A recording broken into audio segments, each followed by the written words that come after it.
আসসালামু আলাইকুম। আমি সোহান খান আছি আপনাদের সাথে। সোহান ব্লগসে আপনাদের স্বাগত। কাছে এবং দূরের, দেশ এবং দেশের বাইরে যে যেখান থেকে আমার ভিডিওটি দেখছেন সবাইকে অসংখ্য ধন্যবাদ। বন্ধুরা, আপনারা অবশ্যই অবগত আছেন ইউরোপের বাকি ২৯ টা দেশের মতো ক্রোয়েশিয়া এখন একটি সেনজেনভুক্ত কান্ট্রি। আগে ক্রোয়েশিয়াতে আসলে আপনাদের শুধুমাত্র ক্রোয়েশিয়ার মধ্যে থাকতে হতো, কিন্তু এখন সেনজেনভুক্ত হওয়ার কারণে ক্রোয়েশিয়াতে আসলে আপনি ক্রোয়েশিয়াতে আসার পরে আপনি যদি বৈধভাবে ক্রোয়েশিয়াতে আসতে পারেন তাহলে ক্রোয়েশিয়া থেকে আপনি ২৯ টা দেশে ঘুরতে পারবেন।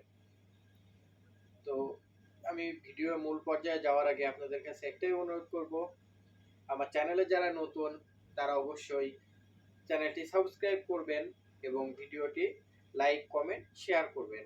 আর যারা অলরেডি সাবস্ক্রাইব করছেন, মেনি মেনি থ্যাঙ্কস। তো বন্ধুরা, ক্রোয়েশিয়া সম্পর্কে, ক্রোয়েশিয়া কেন আসবেন, ক্রোয়েশিয়া আসলে আপনার সুবিধা কি, ক্রোয়েশিয়া আসতে গেলে আপনাকে কি কি করতে হবে।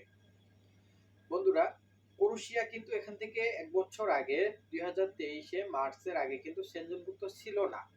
তখন ক্রোয়েশিয়া সম্পর্কে অনেকেই জানতো যে এটাতে যে কোনো লাভ নেই, কিন্তু বর্তমানে আপনি যদি ক্রোয়েশিয়াতে আসেন তাহলে ক্রোয়েশিয়াতে আপনি বৈধভাবে আসতে পারলে আপনি এখানে যে কোম্পানিতে জব করবেন, আপনি এজেন্সির মাধ্যমে যখন এখানে আসবেন, আসার পরে তাদের আপনার কাজের কন্ট্রাক্ট মানে কোন কোম্পানিতে আপনাকে তারা কাজ দিবে সবকিছু আগে থেকেই বলে দিবে।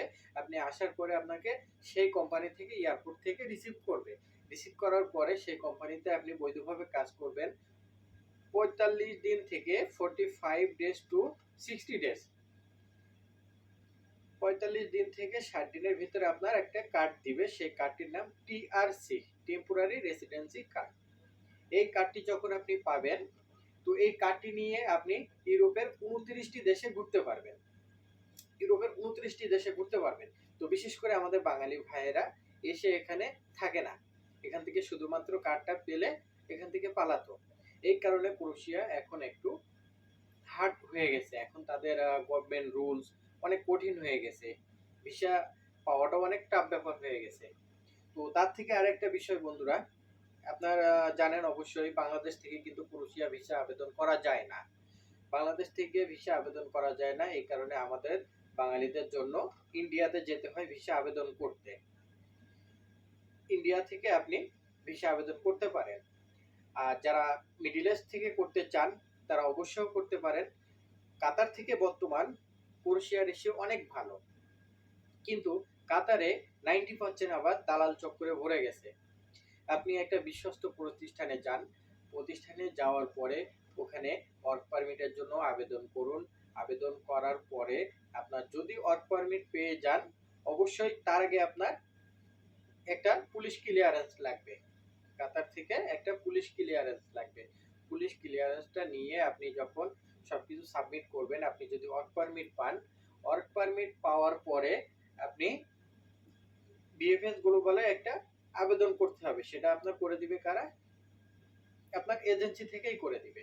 এজেন্সি থেকে করার পরে যখন আপনার বিএফএস গ্লোবালে একটা আবেদন করবে, ওদের সাথে অ্যাপয়েন্টমেন্ট নিবে এম্বাসি ফেস করার জন্য, তো অবশ্যই তারা আপনার একটা ডেট দিবে। সেই ডেটে আপনি এম্বাসি ফেস করলেন। এম্বাসি ফেস করার পরে আপনার যদি নসিব ভালো থাকে তাহলে আপনার ওয়ার্ক পারমিট যদি ভালো হয়, ভালো বলতে ওয়ার্ক পারমিট যদি অরিজিনাল হয় তাহলে অবশ্যই এম্বাসি আপনার ভিসা দিবে, কারণ কাতার থেকে ভিসা রেশিও অনেক ভালো। কাতার থেকে আবেদন করতে গেলে আপনাকে মার্চ এপ্রিলের দিকে আবেদন করতে হবে।